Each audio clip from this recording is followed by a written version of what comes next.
Madame, Monsieur, bonsoir. Bienvenue dans ce numéro spécial consacré à la révision de la liste électorale.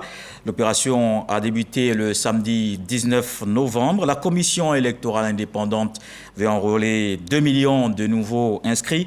La CEI se donne 3 semaines pour atteindre cet objectif. Mais est-ce que cela est possible? Comment va se dérouler cette opération? On en parle avec le président de la CEI, M. Ibrahim Coulibaly Cubière.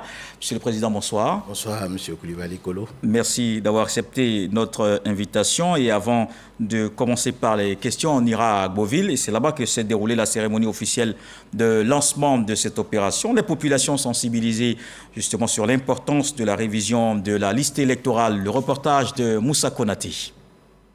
Lancement officiel de la révision de la liste électorale. À Beauville, chef-lieu de région de l'Agnébitiassa, choisi pour le coup d'envoi. Il s'agit pour la commission électorale indépendante de mettre à jour le fichier électoral et d'actualiser la base de données des électeurs.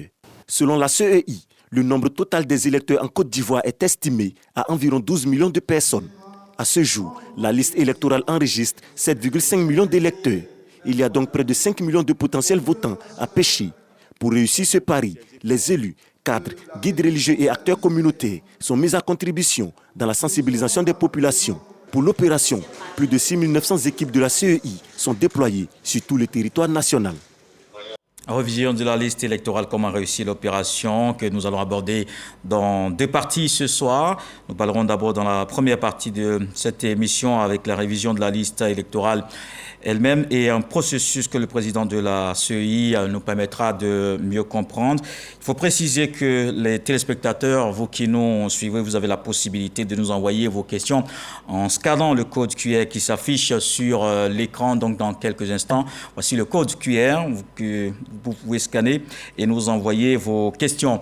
Monsieur le Président, c'était un plaisir de vous recevoir. Alors comment justifier, comment expliquer cette révision de la liste électorale? Mais merci, M. Coulibaly Kolo, de nous recevoir sur votre plateau.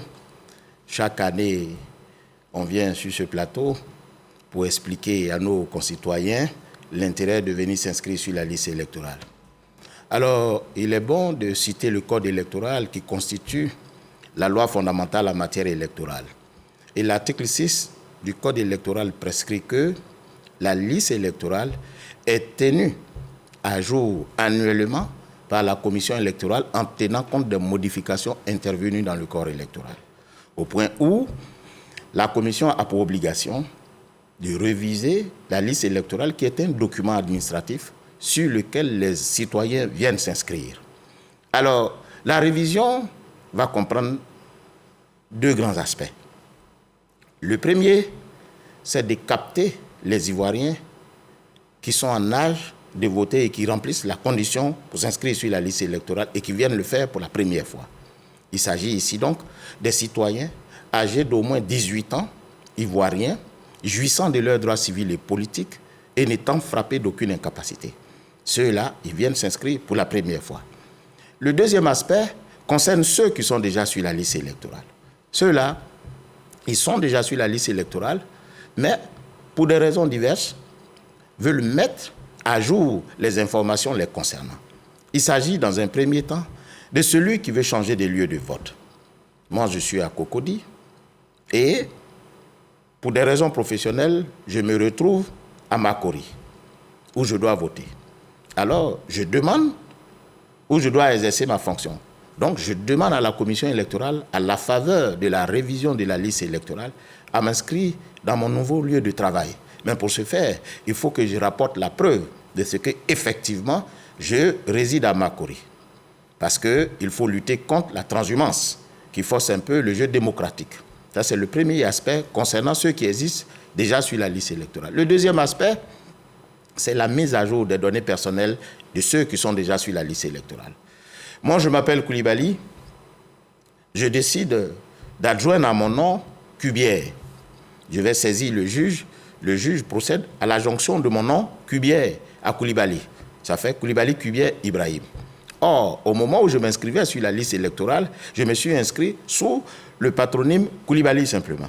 Avec cette nouvelle décision du juge en joignant à mon nom le nom Cubière, je peux demander à la commission de mettre à jour mon nom pour que celui-ci porte désormais le nom Coulibaly Cubière. Donc la révision est cette occasion, tout comme les femmes mariées. Une femme qui s'est inscrite sur la liste électorale sous le nom de jeune fille peut, entre-temps, parce que devenue mariée, demander à la commission, à la faveur de la révision de la liste électorale, à mettre ce nouvel état dans sa situation matrimoniale ou maritale que la commission électorale devait inscrire sur la liste électorale désormais son nom de femme mariée. Si elle s'appelait Madame Coulibaly, elle va s'appeler désormais Madame Coulibaly épouse tant pour tenir compte de son état marital. Et puis, il y a le cas des personnes qui ont cessé d'être des sujets de droit. C'est-à-dire... Avant d'y arriver, il y a aussi les femmes qui sont divorcées. Est-ce que le nom reste? Elles veulent changer, par exemple, parce qu'elle n'est plus Madame X. Mais c'est elle qui le voit. En principe, quand vous divorcez, vous cessez de porter le nom de votre époux. Mais exceptionnellement, vous pouvez demander à porter le nom de votre époux par décision de justice. Alors, si vous voulez changer, vous venez vous changer. Vous demandez à la commission électorale indépendante. Quand je m'inscrivais sur la liste électorale, j'étais Madame Tan. Mais il se trouve qu'aujourd'hui, je ne suis plus Madame Tan. Je souhaiterais revenir sur mon nom de jeune fille. Il n'y a pas de problème. Il suffit de rapporter la preuve de la décision qui atteste du nouvel état. Donc, la décision du divorce. Alors, donc, je reviens au cas de celui qui cesse d'être un sujet de droit. Le sujet de droit, c'est celui qui est vivant. Quand vous cessez d'être un sujet de droit, vous êtes décédé. Or, l'élection ne concerne que les personnes qui sont vivantes. Alors, ce faisant, on va vous radier de la liste électorale parce que décédé.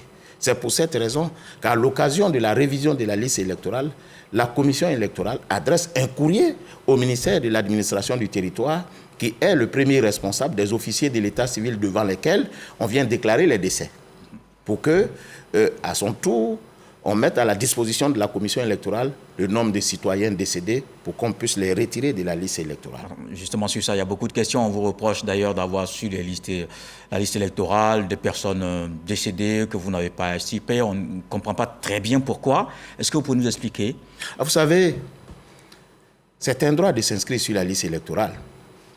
Mais quand vous voulez enlever quelqu'un de la liste électorale, vous le privez de ses droits civils et politiques. Mais il est plus vivant. Voilà, il faut que vous ayez la preuve. Parce que c'est un acte grave que de radier quelqu'un de la liste électorale. Parce que le droit de voter est un droit fondamental. Alors donc, quand vous voulez radier quelqu'un de la liste électorale, il faut que vous ayez la preuve de ce que la personne mérite d'être radiée de la liste électorale. Et qui doit avoir la preuve? C'est vous qui l'a fait? C'est vous qui le cherchez? C'est nous. Nous, d'abord, on recherche la preuve auprès du ministère qui est en charge de l'état civil devant lequel, bien entendu, on fait la déclaration de décès. Et puis, toute personne peut venir demander la radiation de quelqu'un qui est décédé en produisant, bien entendu, un acte de décès. Voyez-vous, je l'ai dit plus d'une fois dans les émissions passées, il y a quelqu'un qui nous a dit que le président Dibi est décédé et son nom est encore sur la liste électorale. Mais Charles Kofi Dibi, quand nous sommes partis sur sa page, il y a 17 personnes qui portent le même nom que lui. Quand vous dites sur sa page, vous parlez de la liste électorale? Oui, sur la liste électorale. Voyez-vous, 17 personnes qui portent le même nom que lui. Mais nous n'avons pas les éléments d'identification du président Charles Dibi. Voilà pourquoi... Qui ne sont pas nés peut-être le même jour, le même mois ou encore la même année. Mais comme on n'a pas d'éléments d'identification précis concernant le défunt, on est en droit d'attendre qu'on nous produise un document. Voilà pourquoi nous écrivons au ministère de l'administration du territoire, devant lequel tous les décès sont portés, de nous donner la liste de toutes les personnes qui sont décédées. Bien, ça c'est le cas de ceux qui sont des personnes décédées. Il y a le quatrième cas, les personnes qui sont déchues de leurs droits civils et politiques. Parce que le code électoral dit que pour s'inscrire sur la liste électorale, il faut jouir de ses droits civils et politiques. Quand vous n'avez plus ce droit, à la suite d'une décision de justice vous condamnant, vous privant de ses droits civils et politiques, nous avons pour obligation de vous radier de la liste électorale. Mais pour le faire, nous nous assurons auprès du ministère de la Justice que ces décisions sont devenues définitives. Donc nous écrivons au ministère de la Justice pour lui dire, nous allons faire la révision de la liste électorale les personnes qui sont déchues de leurs droits civils et politiques à la suite d'une décision de justice ne doivent plus figurer sur la liste électorale. Donc nous vous prions, vous qui avez l'appareil qui prive les citoyens à la suite d'une infraction commise de leurs droits civils et politiques, de nous donner la liste des personnes qui remplissent ces conditions-là, c'est-à-dire les personnes qui ne jouissent plus de leurs droits civils et politiques. Ce faisant, quand on a automatiquement cette liste-là, nous procédons à la radiation. Voilà donc les différentes occasions qu'offre ici la révision de la liste électorale. Alors, je rappelle aux téléspectateurs qui peuvent nous poser leurs questions en scannant juste le code QR sur l'écran. Et justement, Moustapha nous a envoyé une question sur la justice parce qu'il dit « Est-ce qu'un ex-prisonnier peut s'inscrire sur la liste électorale ?» Mais bien sûr, si l'ex-prisonnier n'est pas privé de ses droits civils et politiques, il vient s'inscrire sur la liste électorale. Ce n'est pas dans tous les cas que vous êtes privé de vos droits civils et politiques. Il y a des cas où la privation des droits civils et politiques est automatique. Cela dépend de la nature de l'infraction. Il y a des cas où il faut que le juge prononce la privation des droits civils et politiques. Mais dans tous les cas, la commission n'a pas vocation à parler de ces aspects-là. Il faut retenir tout simplement que quand nous, on a une décision de justice attestant de ce qu'une personne est déchue de ses droits civils et politiques, nous en tirons les conséquences. Maintenant, les subtilités juridiques qui font que vous êtes privé de vos droits ou non, bon, ben ça, peut-être c'est le magistrat qui parle, mais je ne suis pas ici en tant que magistrat, je suis ici en tant que le président de la commission électorale indépendante en charge de l'organisation des élections. Alors, Monsieur le Président, il y a un potentiel de 5 millions de personnes qu'on peut inscrire sur la liste électorale. Donc, vous estimez à environ 12 millions ceux qui peuvent être sur la liste électorale. On a 7,5 millions. Alors, pourquoi ce gap est si grand? Pourquoi? Bon, moi, vous n'arrivez pas à les toucher? Non, si, c'est l'intérêt. Vous savez, généralement, ça c'est le propre un peu de nos parents. Tous s'intéressent à la matière électorale qu'à l'occasion des élections. Personne ne juge utile de venir s'inscrire sur la liste électorale en dehors de la période électorale. Voyez-vous, quand on approche la population, puis on leur dit « Venez vous inscrire sur la liste électorale », ils nous demandent « Mais est-ce qu'il y a élection ?» Parce que pour eux, immédiatement, quand on s'inscrit, il faut qu'on vote. Mais Monsieur le Président, peut-être parce que vous aussi, la loi vous fait obligation de le faire chaque année. Oui. Mais on a l'impression que vous le faites aussi à la veille des élections, comme maintenant, l'année prochaine, mais 2023, élection locale. Il n'y a pas d'élection en 2022. Mais en 2023, il y a élection. C'est à la veille de l'élection. Non. Et pourquoi d'ailleurs vous ne respectez pas vous savez, ça calendrier annuel? Cela dépend de l'engouement de la population. Parce que n'oubliez pas que la révision de la liste électorale coûte cher. Et quand on ne sent pas un engouement de la part de la population, automatiquement, on est obligé d'attendre 1 ou 2 années pour organiser la révision de la liste. Ça coûte cher, vous n'avez pas l'argent? Non, pas qu'on n'ait pas l'argent, mais c'est justement le bon usage de l'argent. On aurait bien voulu le faire chaque année. On peut le faire chaque année. Mais la loi vous oblige à le faire. Mais oui, mais la loi nous oblige aussi à apprécier l'exécution de notre budget. Parce que quand la population n'est pas concernée, quand la population ne se sent pas intéressée, vous voyez, on ne va pas aller mettre des équipes sur toute l'étendue du territoire et puis s'entendre dire que c'est 2 ou 3 personnes qui sont venues se faire inscrire sur la liste électorale. Voilà pourquoi nous procédons à la sensibilisation. Qu'est-ce qui est prévu justement pour cette fois, pour que tout le monde vraiment vienne, bon, que l'objectif de 2 millions soit atteint? Même au-delà de 2 millions, parce qu'en réalité, le gap, c'est 5 millions. Mais nous osons croire qu'on va dépasser 2 millions, 3 millions. On aurait même voulu avoir les 5 millions. Si, bien entendu, les Ivoiriens décident de venir s'inscrire sur la liste électorale. Voilà pourquoi je suis sur votre plateau pour sensibiliser la population à venir s'inscrire sur la liste électorale. Nous avons donné près de 70 accréditations aux organisations de la société civile, à l'effet pour celles-ci d'aller par Mont et par Vaux informer, sensibiliser nos parents à venir s'inscrire sur la liste électorale et montrer l'intérêt de l'inscription sur la liste électorale. Voyez-vous, il faut faire le lien entre l'inscription et le développement. Parce que généralement, la population a l'impression que l'élection ne concerne que les candidats. Ils ne savent même pas que l'élection est faite pour eux-mêmes. Parce que l'élection permet aux citoyens de choisir celui qu'ils considèrent être à même de résoudre leurs problèmes. Donc, ce faisant, l'élection intéresse aussi bien la population que les candidats, mais plus la population. Donc, c'est cet intérêt que nous démontrons à la population pour que celle-ci se sente intéressée à venir s'inscrire sur la liste électorale. Et nous le faisons vraiment avec toute la population, les organisations de la société civile, l'installation sur les campus, dans les grandes écoles, des centres d'information, des guichets d'information permettant à la jeunesse de venir écouter, de venir s'informer. Et voyez-vous, aujourd'hui, par exemple, nous avons rencontré les partis politiques. On en parlera dans la deuxième partie de l'émission. Donc, comment et où se rendre pour procéder à son enrôlement? Parce qu'en fait, pour les nouveaux majeurs, on ne dira pas peut-être comme ça, pour ceux qui ont l'âge depuis, mais qui ne se sont jamais intéressés à l'enrôlement. Donc, comment et où se rendre pour le faire? Alors, d'abord, il est bon de préciser que la révision de la liste électorale se fait du 19 au 10 décembre, 19 novembre au 10 décembre. Où ça se passe? Mais ça se passe sur toute l'étendue du territoire. On a fait de sorte que les centres d'enrôlement correspondent plus ou moins au bureau de vote, pour permettre ainsi à la population d'être plus proche des centres d'enrôlement et faciliter leur enrôlement sur la liste électorale. Alors, quels sont les documents qu'il faut pour s'inscrire sur la liste électorale? Il faut déjà avoir 18 ans. Et le document, c'est la carte nationale d'identité, attestant de ce que vous êtes ivoirien, vous avez plus de 18 ans, et puis vous jouissez de vos droits civils et politiques. Si vous n'avez pas la carte nationale d'identité, faites tout pour avoir une attestation d'identité. Si vous n'avez pas l'attestation d'identité, faites tout pour avoir un récépissé de l'ONESI, justifiant que vous avez déposé un dossier à l'ONESI à l'effet pour vous d'avoir une carte nationale d'identité. Si vous n'avez pas un récépissé, faites tout pour avoir quand même un certificat de nationalité.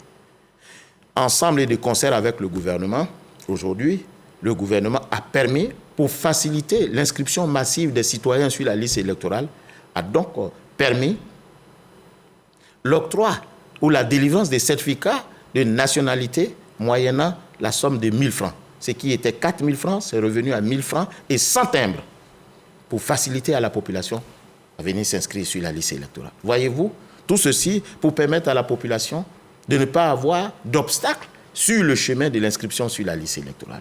Alors, c'est comme ça que ça va se faire. Si vous n'avez pas de carte nationale d'identité, ce n'est pas un problème. Si vous n'avez pas d'attestation d'identité, ce n'est pas un problème. Si vous n'avez pas de récépissé, ce n'est pas non plus un problème. Faites tout pour avoir au moins un certificat de nationalité qui est délivré dans les juridictions. Et vous venez tranquillement vous inscrire sur la liste électorale. Avec ce seul document. Avec ce seul document. Voyez-vous? Donc, tout ceci pour faciliter la tâche aux citoyens à venir s'inscrire sur la liste électorale. Et vous pouvez le faire partout, sur toute l'étendue du territoire. Mais il est bon de préciser. À l'étranger. Et à l'étranger. Nous avons 50 civils dans 21 pays du monde entier où on a ouvert nos guichets permettant à nos compatriotes de venir s'inscrire. On peut peut-être en citer, M. le Président. On peut peut-être en citer à l'étranger. La France, l'Angleterre, l'Allemagne, un peu les États-Unis, un peu partout. Un peu partout. Et en Afrique aussi. Mais au niveau de l'étranger, il est demandé aux citoyens, en plus de la carte nationale d'identité, s'il a la carte nationale d'identité, il n'y a pas de problème, il peut s'inscrire.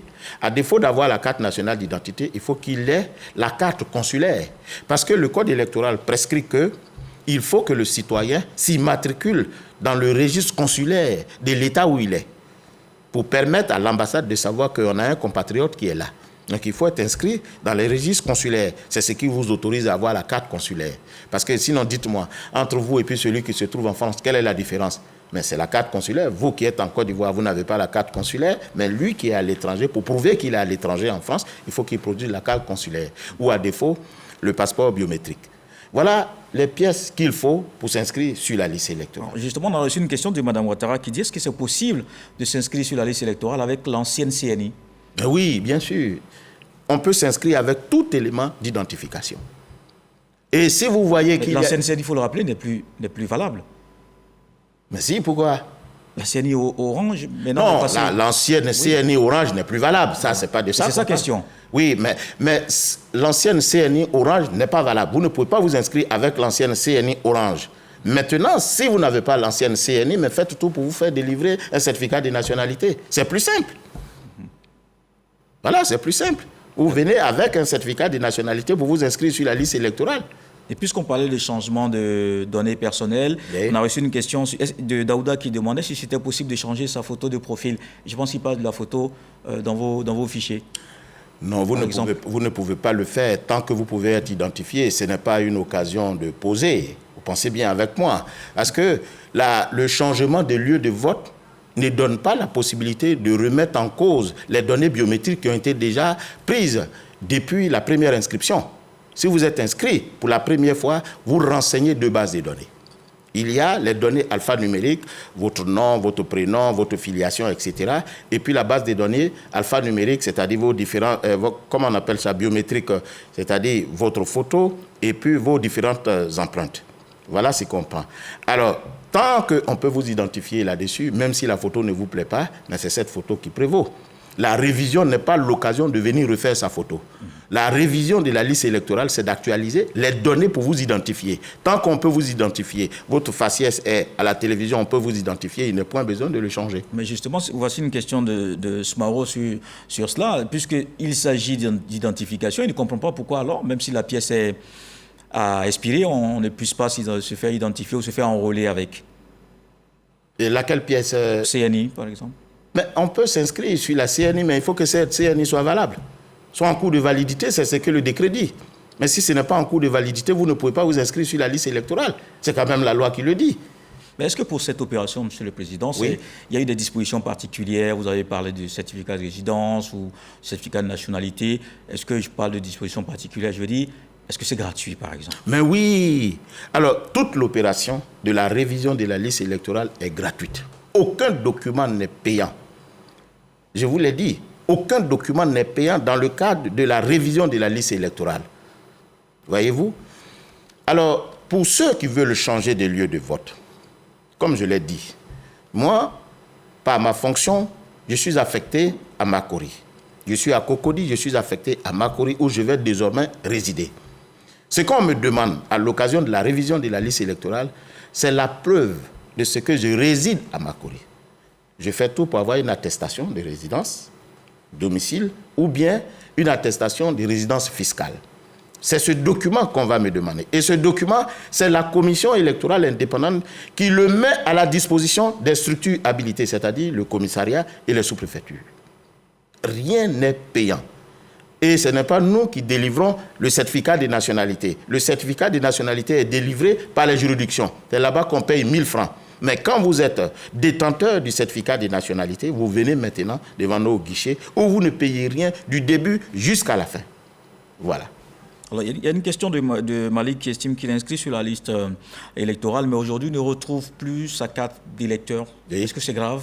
Non, c'est pas ce qu'il doit faire. Et qu'il fasse tout pour chercher la carte d'électeur, mais s'il ne l'a pas, ce n'est pas grave. Il vient avec sa carte nationale d'identité. Quand il vient avec sa carte nationale d'identité, on a un instrument qu'on appelle la tablette biométrique. Immédiatement, il met, parce qu'à l'occasion de son inscription pour la première fois, on a renseigné ces données-là. Je l'ai dit tout à l'heure, vous renseignez 2 bases de données, celle alphanumérique, dite alphanumérique, et celle biométrique. C'est-à-dire, on va prendre les 10 empreintes de vos doigts, qui sont uniques à vous, et puis votre photo. Donc, quand vous avez perdu votre carte d'électeur et que vous venez avec la carte d'identité, on vous demande d'apposer votre doigt sur la machine, automatiquement, votre visage sort. Systématiquement, votre visage sort, et puis vous votez, et puis vous partez. On a évolué. D'accord. Alors, on note avec vous également. La situation est peut-être différente au niveau des villages, là où peut-être il faut parcourir plusieurs kilomètres. Est-ce qu'il y a des dispositions particulières pour que les populations restent sur place et arrivent à se faire enrôler plus facilement? Mais oui, on a mis tout en place pour permettre à la population de participer, surtout la population rurale. On a des équipes fixes et on a des équipes mobiles. Les équipes fixes sont au nombre de 4100 et les équipes mobiles sont au nombre de 2800. Alors, ces équipes mobiles, de concert avec le corps préfectoral, nous disent à quel moment les populations nous attendent.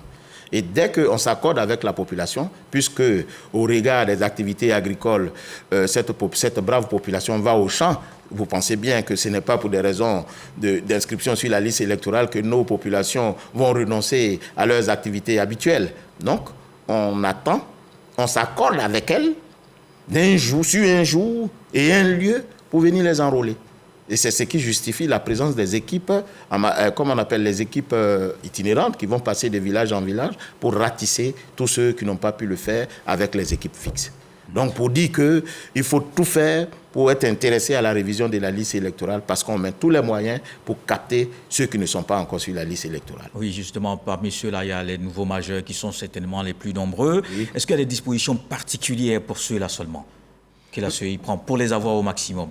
Oui, par exemple, je l'ai dit tout à l'heure, on a mis en place des guichets qu'on appelle les guichets d'information sur les campus où on tient à leur disposition toutes les informations les invitant à venir s'inscrire sur la liste électorale. C'est quoi la liste électorale qui est un document administratif où le citoyen vient s'inscrire pour avoir sa carte d'électeur. On leur dit comment la révision de la liste électorale se fait, les différentes étapes de la révision de la liste électorale, les lieux de vote, les lieux d'enrôlement. Et tout ceci, on leur donne à travers ce guichet d'information qui est positionné sur tous les campus, dans les grandes écoles, etc. Pour permettre à cette jeunesse-là, bien entendu, vous savez, les jeunes aiment bien les stands animés, donc on fait de sorte que ça soit animé pour les attirer, à l'effet pour eux de s'imprégner en s'amusant des réalités de la révision de la liste électorale. Parlons spécifiquement cette fois de l'enrôlement en ligne. Oui. Quel est le début du processus jusqu'à la fin? Alors, l'enrôlement en ligne est le même enrôlement que l'enrôlement physique. La seule différence, c'est que vous ne vous déplacez pas. L'enrôlement en ligne ne concerne que ceux qui veulent changer de lieu de vote. Vous savez, quand la révision commence, je vous ai dit tout à l'heure que ça intéresse plusieurs catégories de personnes. Ceux qui viennent s'inscrire pour la première fois, ceux qui viennent actualiser leurs données, ceux qui viennent changer de lieu de vote, ceux qui ont radé de la liste parce que ne jouissant plus de leurs droits civils et politiques ou n'étant plus des sujets de droit, etc. Donc, pour éviter l'engorgement de nos guichets, on a mis en place ce qu'on appelle l'enrôlement en ligne. L'enrôlement en ligne ne concerne que ceux qui veulent changer de lieu de vote.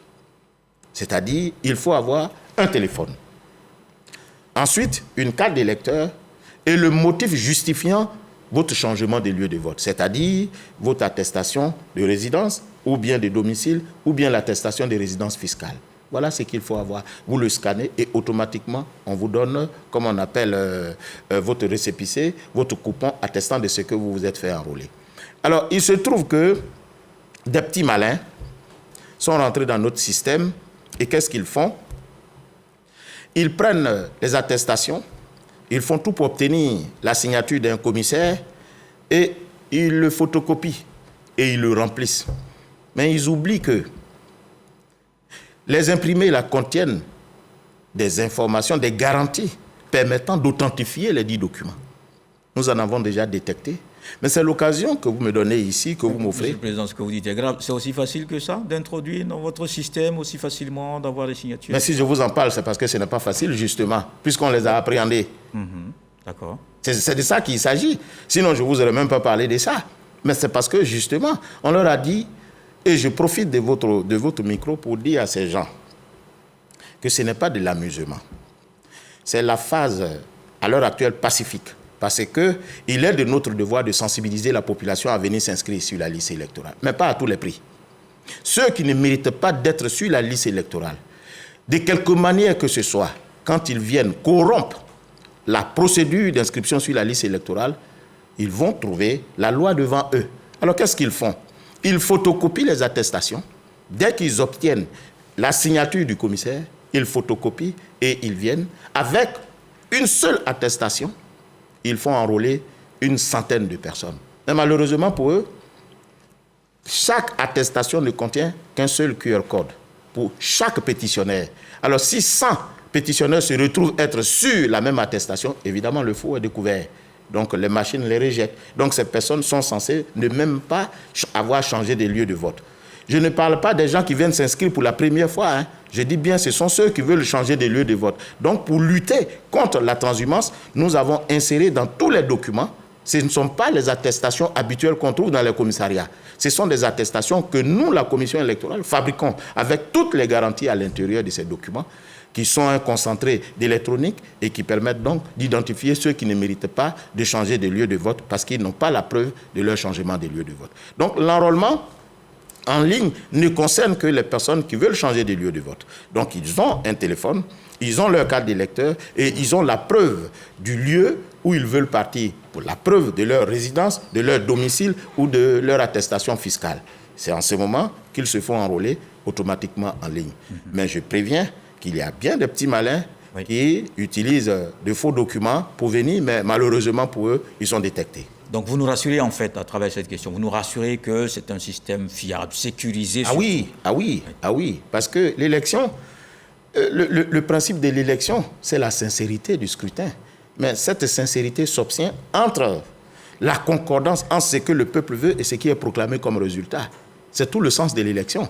S'il y a un déphasage entre ce qui est voulu par le peuple et ce qui est proclamé, à sa force les données démocratiques. Voilà pourquoi ne peuvent s'inscrire sur la liste électorale ceux qui ont 18 ans, ivoiriens, jouissant de leurs droits civils et politiques et n'étant frappés d'aucune incapacité. Et nous assurons que c'est ceux-là qui sont concernés par la révision de la liste électorale. Alors, Monsieur le Président, je vous l'avais dit tout à l'heure, le code QR est là, vous pouvez poser vos questions, mais je rappelle également qu'on peut revenir sur des questions déjà posées, un peu comme cette question de Coulibaly Ouonlo qui demande « j'ai changé de ville, je suis plus à Abidjan, je suis à l'intérieur, comment je fais pour changer de ville ?» Vous avez déjà répondu à la question, mais vous pouvez revenir dessus peut-être pour la dernière fois, sur comment ça se passe quand on change de ville pour l'enrôlement ou changer ses données. Alors, quand vous changez de ville et que vous êtes parti dans la nouvelle ville, vous y résidez.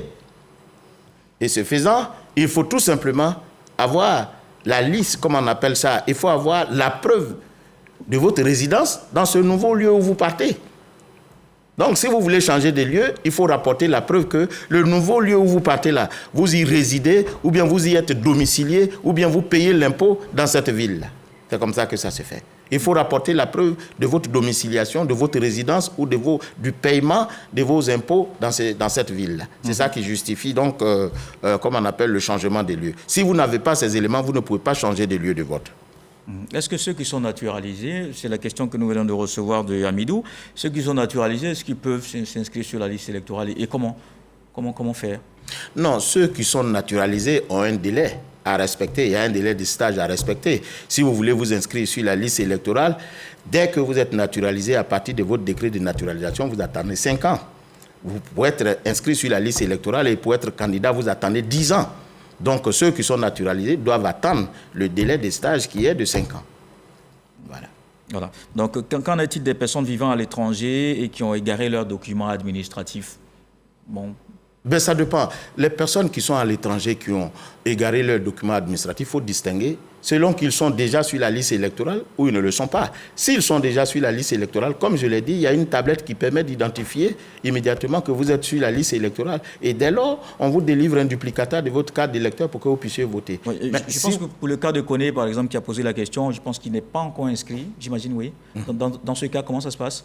Alors, si vous n'êtes pas inscrit sur la liste électorale, mais je vous ai dit, à défaut d'avoir la carte nationale d'identité, faites tout pour avoir la carte consulaire. Ou à défaut d'avoir le passeport biométrique. Mais on ne va pas venir s'inscrire sur la liste électorale sans document, tout de même. Il faut avoir un document. Vous avez perdu un document, mais allez à l'ambassade pour vous faire délivrer un document attestant de votre identité. Parce que quand vous venez, le code électoral prescrit qu'en venant s'inscrire sur la liste électorale, il est fait obligation à la commission électorale d'identifier dans son intégralité l'électeur qui vient s'inscrire. Mais comment nous, on peut vous identifier si vous venez sans document? Voilà pourquoi, pour faciliter la tâche, on vous dit, venez avec votre carte nationale d'identité. Si vous ne l'avez pas, venez avec la carte consulaire. Si vous ne l'avez pas, venez avec le passeport biométrique. Alors, je voudrais préciser ceci, que la carte nationale d'identité, établie après 2012, demeure encore valable. Ah oui, parce qu'on avait reçu une question. Voilà, là-dessus. c'est ça. Je pense que c'était Soumaoro. Voilà, c'est ça. Donc, les cartes nationales d'identité établies après 2012 demeurent valables. Leur durée de validité n'a pas encore expiré. Voilà. Et c'est pour cette raison que je dis, vous pouvez venir avec la carte nationale d'identité valable, ce qui est en cours de validité. Mais les cartes nationales d'identité qui ne sont plus en cours de validité, vous ne pouvez pas venir avec elles. Ce sont les cartes nationales d'identité qui sont en cours de validité, qui peuvent être reçues pour vous permettre de vous inscrire sur la liste électorale. Et il s'agit ici des cartes nationales d'identité qui ont été établies dans les 2012. À partir de 2012, c'est valable. D'accord, donc on peut dire que le processus est en cours. Et puis la dernière question sur le tour, sur notre tablette, c'est Coulibaly qui disait que les documents étaient gratuits, notamment au commissariat. C'est ce qu'il a appris. Il demande au président de la CEI si c'est vrai. Oui, les documents sont gratuits, aussi bien à la sous-préfecture que dans le commissariat. Pour aller faire, bien entendu, l'attestation de résidence, l'attestation de domicile, et puis dans les administrations fiscales, l'attestation de résidence fiscale. Tout est gratuit. Mais si vous partez faire une attestation de résidence autre qu'une attestation servant à vous inscrire sur la liste électorale, ça c'est payant. Mais ça n'a rien à voir avec l'identification. Donc ça n'a rien à voir avec l'enrôlement sur la liste électorale. Oui, bien entendu. Parce que nos attestations sont délivrées par les soins de la Commission électorale indépendante. Voilà. Ce ne sont pas d'autres attestations, ce sont les attestations de la Commission électorale indépendante. Et celles-ci ne servent que dans le cadre de la révision de la liste électorale. Et c'est gratuit. Monsieur le Président, depuis le 19 novembre, l'opération a commencé samedi dernier. Oui. À ce jour, il y a quand même quelques jours qui sont passés. Comment ça se passe véritablement sur le terrain? Y a-t-il de l'engouement? Quels sont les premiers retours que vous avez? Mais moi, je suis très heureux. Il y a de l'engouement. Il y a de l'engouement. Nous sommes en train de demander à nos imprimeurs de continuer d'imprimer tous les documents permettant l'inscription sur la liste électorale parce que ça se bouscule dans nos guichets. Voilà. Nous sommes très heureux et on souhaiterait que ça continue comme ça jusqu'au 10 décembre. Voilà. La population semble être intéressée et les partis politiques le sont également.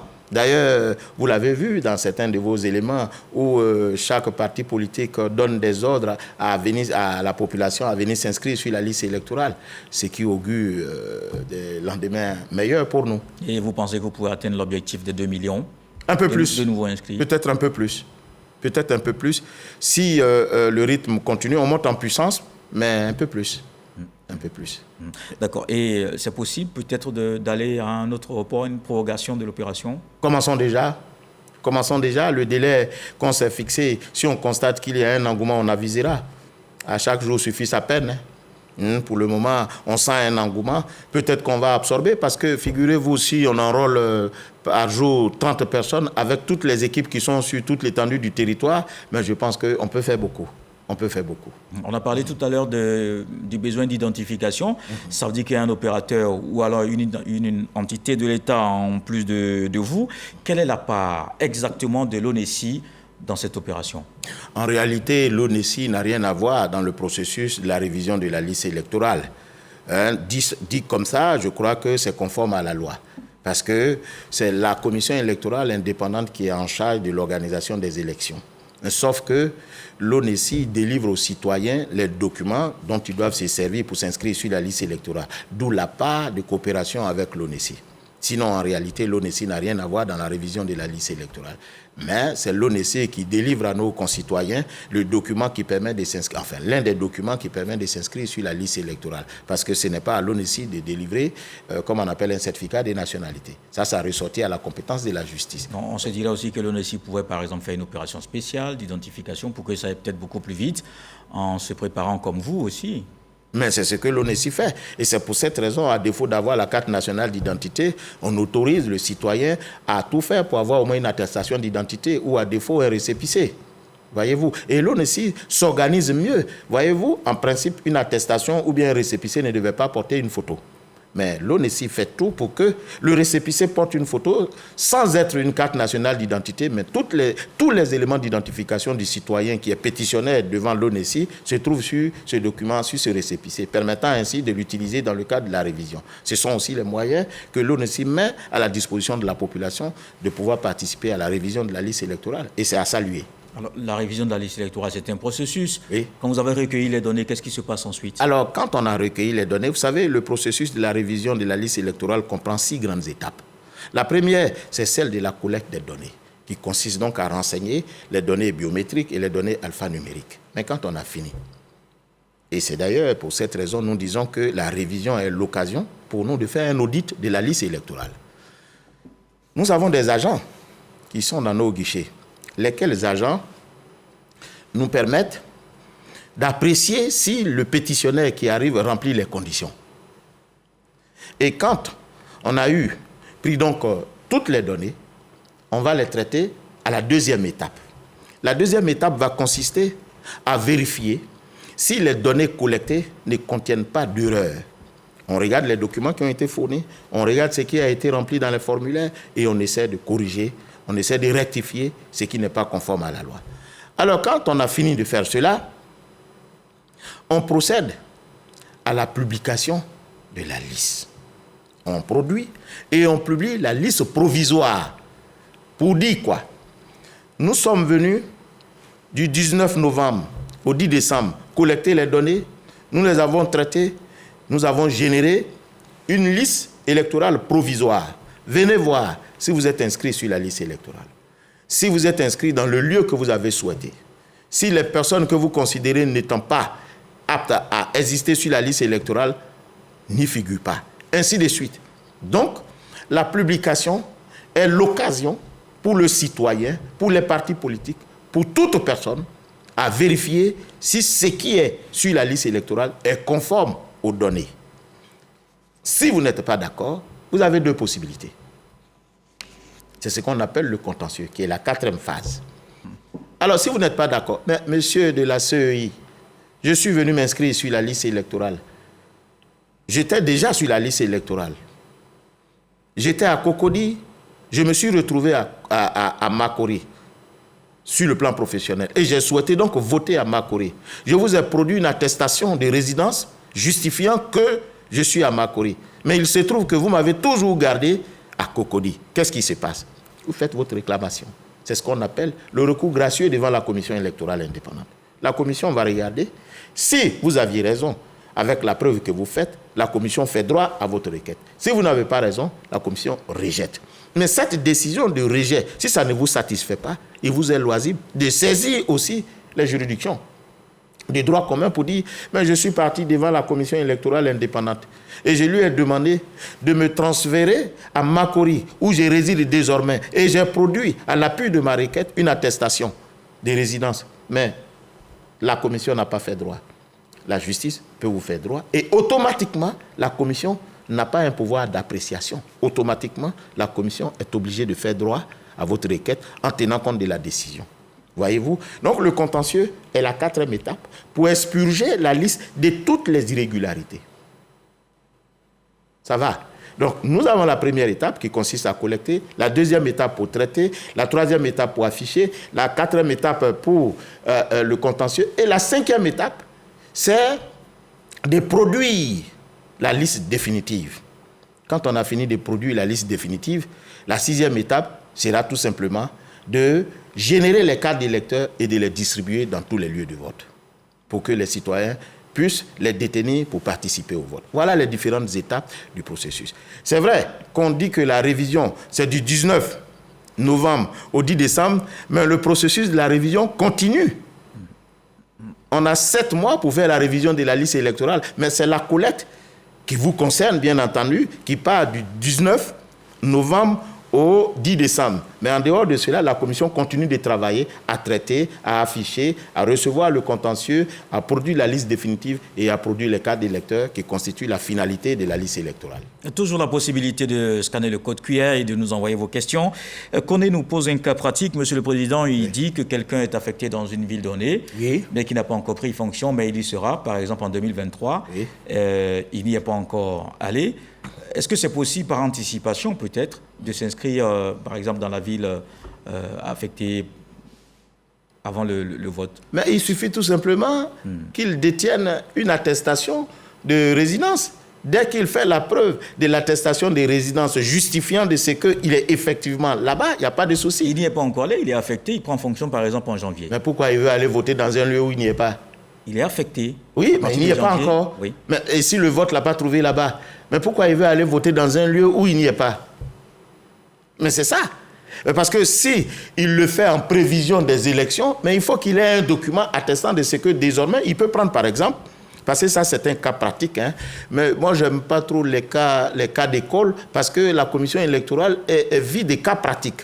Alors si ce monsieur il est affecté à Makori, et que c'est en 2023, il doit prendre fonction, et que c'est en 2023, les élections vont avoir lieu. Bon, là encore, on est à Abidjan. On peut prendre une ville de l'intérieur du pays. Mais par exemple, il va à Odiéné. Il est affecté à Odiéné. Il a une décision attestant de ce qu'il est affecté à Odiéné. Mais au moment où il va aller à Odiéné, on ne sera pas dans la période de la révision de la liste électorale. C'est ça l'intérêt de la question. C'est son inquiétude, oui. Voilà. Et l'élection locale va le trouver à Odiéné. Et comme il ne sera pas question pour lui de faire la révision en ce moment, il veut anticiper. Mais avec cette décision, attestant de ce qu'il est affecté là-bas, il se rend au commissariat. et il le donne au commissaire, mais bien évidemment, le commissaire va dire, ben oui, effectivement, il réside ici. Il va résider ici pendant la période, puisqu'il n'y a pas de raison qu'il ne réside ici. Il peut lui délivrer une attestation de résidence. Il n'y a pas de problème. Il y a Mariam qui est en France, elle vit à Nice, elle a fait la demande de la carte consulaire, mais depuis, elle n'a pas reçu. Son passeport aussi est périmé. Bon, si on a notre cas pratique, c'est compliqué d'avoir de documents. Elle fait comment? Mais c'est plusieurs documents qu'on vous demande. Si vous n'avez pas la carte d'identité, elle n'a pas sa carte d'identité? Elle n'a pas précisé. Ah ben voilà, il faut qu'elle précise si elle n'a pas la carte consulaire, parce qu'elle ne l'a pas encore, et son passeport biométrique est périmé, mais qu'elle fasse tout pour avoir la carte nationale d'identité ivoirienne. Celle qui est établie au-delà de 2012 est toujours valable. Vous imaginez? Donc elle n'a pas aussi la carte d'identité au-delà de 2012? Parce que la carte de 2012, au-delà de 2012, est valable. Qu'elle fasse tout pour avoir. Parce que j'ai même l'impression que les citoyens auraient bien voulu s'inscrire sur la liste électorale sans document. Mais comment nous on le fait? Comment nous on le fait? Et qu'est-ce qui prouve que le monsieur qui me parle en face est monsieur Coulibaly Kolo? Parce que le code électoral prescrit très bien que dans la colonne de l'identification, à l'occasion de l'inscription de la liste sur la liste électorale, il faut que vous donniez votre nom, votre prénom, votre date de naissance, le sexe, votre filiation, la nationalité de votre papa, la nationalité de votre maman, votre profession, la profession de votre papa, la profession de votre maman. Voyez-vous? Mais comment moi je peux le savoir? Moi qui suis un agent enrôleur, comment je fais si vous ne me produisez rien? Même si l'État fait preuve de bonne foi, inciter la population à venir s'inscrire massivement, mais c'est quand même avec un minimum de documents. C'est ça. Alors on a Douglas qui nous dit, comment faites-vous pour régler les cas de doublons sur la liste électorale? Je pense que vous l'avez répondu, le contentieux. Oui. À l'occasion du traitement, dès qu'on a collecté les données, nous procédons au traitement des données. Bon, évidemment, on ne va pas dire ici tout ce qu'on fait pour sortir, pour expurger notre liste de tous ceux qui ne méritent pas d'être sur cette liste-là, parce que tout le monde nous écoute et tout le monde n'a pas des actions louables. On retient que c'est dans le contentieux. C'est dans le cadre du traitement que nous expurgeons la liste de tous les doublons. Alors, Sorosier demande est-ce que c'est possible, parce que la période semble trop courte pour la révision de la liste. Mais commençons déjà. Commençons déjà. Si on sent un engouement, on verra, on va aviser, on va voir avec le gouvernement si on peut proroger. Mais pour le moment, pour commencer, il faut commencer. On aura quand à peu près la liste définitive? 3 mois avant l'élection locale. C'est-à-dire, on va dire juillet par là. Juillet par là. D'accord, on va continuer de recevoir les questions via le code QR qui s'affiche sur l'écran. Il nous reste encore quelques minutes. Et Monsieur le Président, on ne peut pas vous avoir sur ce plateau sans parler de l'actualité. Justement, la deuxième partie est consacrée au vote de la loi sur la CEI. Monsieur le Président, qu'est-ce que ça dit exactement, cette modification de la loi 2001? Ce que je sais, c'est qu'il y a 2 membres qui intègrent la commission électorale indépendante. Ils sont les bienvenus. Il y a un du parti au pouvoir et un de l'opposition. Voilà tout ce que je sais de cette loi. Donc, nous passons de 16 à 18 pour ce qui est de la commission centrale et de 8 à 10 pour ce qui est des commissions locales. Voilà tout ce que je sais de cette loi. Oui, mais pourquoi l'opposition, notamment le PDCI-RDA, le PPACI aussi, on a entendu des éclats de voix qui estiment que ce n'était pas suffisamment équilibré. Quel est votre commentaire sur tout ce qu'on a entendu justement sur cette... Moi, je n'ai pas de commentaire à faire sur la loi. Je suis un arbitre. J'exécute ce que la loi me dit d'exécuter. Voilà, je ne suis pas faiseur de loi. Ceux qui sont habilités à faire la loi, on fait la loi. Et nous, on se charge de l'appliquer. Donc, les commentaires, c'est équilibré, ce n'est pas équilibré, ça ne ressortit pas à la compétence de la commission électorale indépendante. Ce que je sais, c'est que cette loi dit qu'il y a 2 nouvelles personnalités qui intègrent la commission centrale, tout comme les commissions locales. Donc, pour nous, nous les prenons, nous allons les accueillir. Ces personnalités, pour prendre fonction, doivent prêter serment devant le Conseil constitutionnel et ensuite intégrer à la commission électorale. Mais avant, doivent être nommés. Quand ils sont nommés, ils prêtent serment. Quand ils prêtent serment, ils viennent chez nous pour exercer leur fonction, qui sera celle d'organiser les élections comme tous les autres commissaires. Voilà ce que je peux dire sur cette loi. Mais vous n'avez pas peur que finalement, il y ait par exemple un poste qui ne soit pas occupé? Évidemment, le parti au pouvoir va envoyer son représentant. Et si le poste de l'opposition n'est pas occupé, est-ce que vous n'avez pas peur de ce déséquilibre? Non, pas du tout. Je ne sais pas pourquoi devrais-je avoir peur. Moi, je ne suis pas comptable de la présence des partis politiques au sein de la commission électorale indépendante. J'ai peur de ce qui ressortit à ma compétence quand je ne l'exécute pas. Mais quand j'exécute ce qui ressortit à ma compétence, mais je n'ai pas à avoir peur. Ça ne ressortit pas à ma compétence. S'ils sont présents, tant mieux. S'ils ne sont pas présents, tant mieux aussi, on dira. Je n'ai pas dit tant pis, mais tant mieux. Mais toujours est-il que, comme je vous l'ai dit, je n'ai pas qualité pour apprécier l'équilibre ou le déséquilibre d'une loi.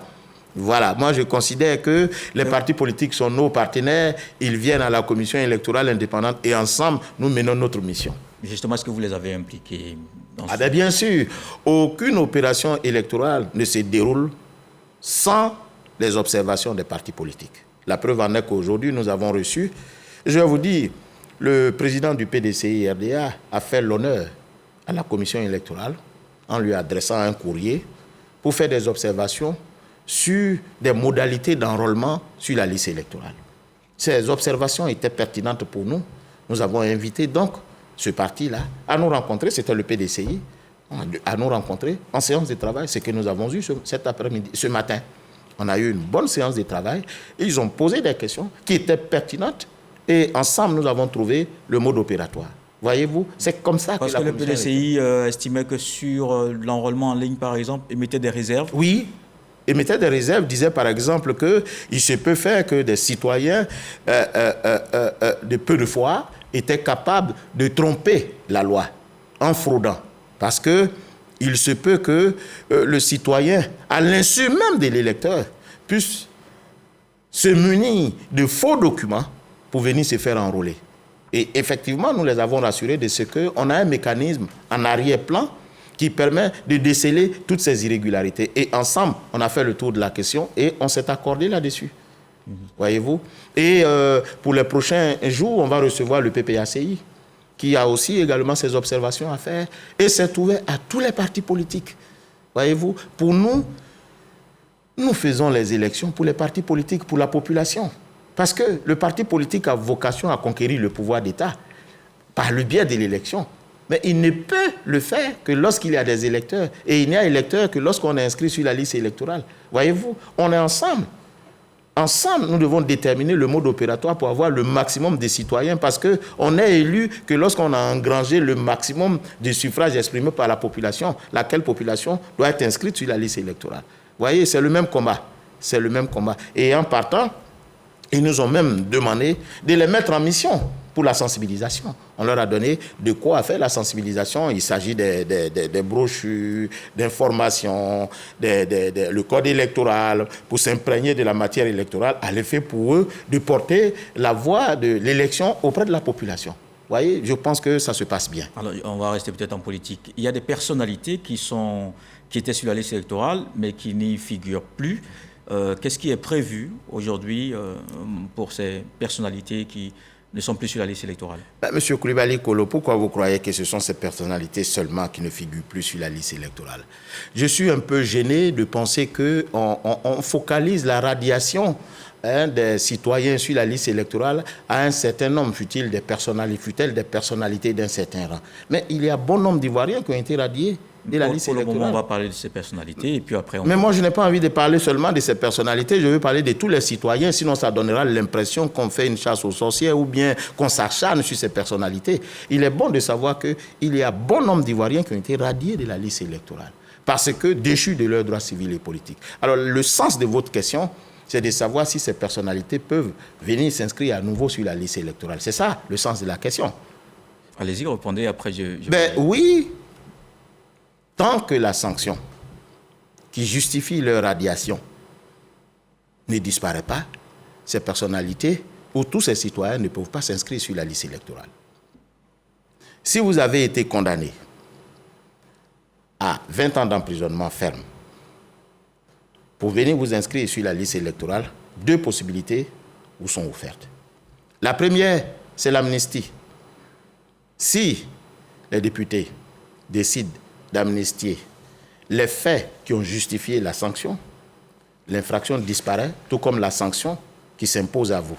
Et ce faisant, votre casier judiciaire devient vierge et vous pouvez venir vous inscrire sur la liste électorale parce que désormais, vous jouissez de vos droits civils et politiques. Ça, c'est la première hypothèse qui vous est offerte. La deuxième, c'est celle de la réhabilitation. Dans ce cas, vous purgez vos 20 ans quand vous finissez de purger vos 20 ans, selon la nature de la sanction, si c'est une sanction criminelle, vous avez un délai de 15 ans. Vous attendez un délai de 15 ans pour venir à nouveau vous inscrire sur la liste électorale. C'est ce qu'on appelle la réhabilitation de plein droit. Si c'est une peine correctionnelle, vous avez 10 ans. Vous attendez 10 ans pour venir vous inscrire de plein droit sur la liste électorale. Mais alors, si ce n'est pas la réhabilitation de plein droit, vous pouvez demander la réhabilitation. Et dans ce cas, il faut que dans un premier temps, vous purgiez votre peine. Si vous êtes condamné à 20 ans, vous purgez la peine de 20 ans. Mais si c'est une peine criminelle, vous avez 15 ans. Mais si vous exécutez déjà 5 ans, vous pouvez demander. C'est-à-dire qu'il vous faut 15 ans pour vous réhabiliter. Après avoir purgé, bien entendu, votre peine. Parce que le délai de réhabilitation court à partir du dernier jour de la peine que vous avez exécutée. Donc, vous avez 15 ans si c'est une peine criminelle. Alors, si vous sollicitez, il faut avoir déjà exécuté 5 ans. Si c'est une peine correctionnelle, il faut avoir déjà exécuté 3 ans. Voilà les cas. Donc, il y a 2 cas pour que le citoyen qui est radié de la liste électorale à la suite d'une décision de justice, voilà les cas où ces personnes peuvent venir s'inscrire sur la liste électorale. Soit vous bénéficiez d'une amnistie, soit vous bénéficiez d'une réhabilitation. D'accord. Peut-être une question... Lesquelles matières ne ressortissent pas à la compétence de la commission électorale indépendante. Ce sont les conséquences que nous gérons. Il est bon de le savoir. Très bien. Ouais. Merci, Monsieur le Président. Alors, sur la nouvelle carte nationale d'identité, il n'y a pas l'affiliation. Ça ne vous gêne pas dans l'opération? Non, pas pour le moment. Pas pour le moment, parce que ce que nous allons faire, nous demandons aux citoyens de procéder à l'inscription par déclaration. Et par la suite, nous allons nous approcher de de l'ONESI pour vérifier l'affiliation de nos pétitionnaires. Donc pour le moment, ça va. Alors, un nouveau majeur, c'est la question de débattre. Un nouveau majeur qui est indisponible, par exemple, cas de maladie, est-ce qu'il peut se faire représenter par quelqu'un d'autre pour l'enrôlement sur la liste? Non, il ne peut pas, puisque je vous ai dit tout à l'heure qu'il renseigne 2 bases de données. Alphanumérique et biométrique. Il ne va pas prendre sa photo par procuration. On ne va pas prendre ses empreintes digitales par procuration. Ou bien il va envoyer sa photo par procuration et ses empreintes digitales. Donc il faut qu'il soit présent pour la première fois, il faut qu'il soit présent. Alors s'il ne peut pas le faire cette année, mais qu'il fasse tout pour le faire l'année suivante. Il y a une question peut-être... Ça veut dire tout simplement qu'on ne peut pas se faire enrôler sur la liste électorale par procuration. Alors, c'est une question peut-être pour l'ONESI, mais je la pose quand même. Kamaraté qui demande comment avoir la carte nationale d'identité pour les citoyens qui sont à l'étranger. Enfin, bon, surtout pour cette opération, évidemment. Bon, moi, je ne sais pas trop, puisque je ne suis pas habilité, je ne suis pas celui qui est en charge de la délivrance ou de la confection des cartes nationales d'identité, mais je l'ai dit, si vous n'avez pas la carte nationale d'identité, faites tout pour avoir au moins la carte consulaire si vous êtes à l'étranger, ou bien le passeport biométrique. Voilà. Il ne faut pas aller là où il y a des difficultés, il faut aller là où on facilite la chose pour venir vous inscrire sur la liste électorale. Bon, les procédures pour l'enrôlement en ligne, ça, on l'a déjà dit. Peut-être qu'on rappelle rapidement. Mais rapidement, il faut avoir un portable, il faut avoir la carte d'électeur, il faut avoir la preuve qui justifie votre déplacement pour aller dans le nouveau lieu, c'est-à-dire l'attestation de résidence, l'attestation de domicile ou l'attestation de résidence fiscale. Voilà les éléments qu'il faut pour se voir inscrire et changer de lieu de vote en ligne. Monsieur le Président, 52 minutes sur la révision de la liste électorale. Le temps court très vite. Oui. On a presque terminé. On vous donne la parole pour quelques minutes de conclusion. Alors, je voudrais, dans un premier temps, remercier le gouvernement qui met tout à la disposition de la commission électorale indépendante pour réussir sa mission. Remercier également les partis politiques qui font montre d'un engouement, mais qu'on n'avait jamais constaté. Et je suis bien heureux que les partis politiques l'aient compris ainsi, parce que les partis politiques et la commission électorale sont des partenaires, sont des alliés dans l'organisation des élections électorales. Je voudrais aussi féliciter les commissaires de la commission électorale indépendante, autant qu'ils sont commissaires centraux et commissaires locaux, pour le dévouement à la tâche qui est républicaine. Mais je voudrais aussi attirer l'attention de nos collaborateurs sur le terrain, que la paix peut venir de l'élection, tout comme la guerre, et qu'ils fassent bien leur travail. Et qu'il nous revient, évidemment que certains d'entre eux se laissent circonvenir par des petits malins. Mais la loi autorise la commission électorale, en plus de porter plainte devant le procureur de la République, de les radier de la liste électorale, sans préjudice bien entendu des sanctions pénales. Voilà pourquoi on invite nos collaborateurs sur le terrain à s'appliquer Parce que travailler, c'est apporter la paix à la commission électorale et à la Côte d'Ivoire. Parce que nous voulons faire de sorte que l'élection ne rime plus avec violence, avec guerre. L'élection doit apporter la paix. Et c'est ça le sens de la commission électorale indépendante actuelle. Merci, Monsieur le Président Ibrahim Coulibaly Kubier, président de la Commission électorale indépendante, invité dans cette émission spéciale sur la révision de la liste électorale. Merci à toute la réalisation, aux équipes techniques. Merci à tous de nous avoir suivis. Excellente soirée sur RTI. Merci.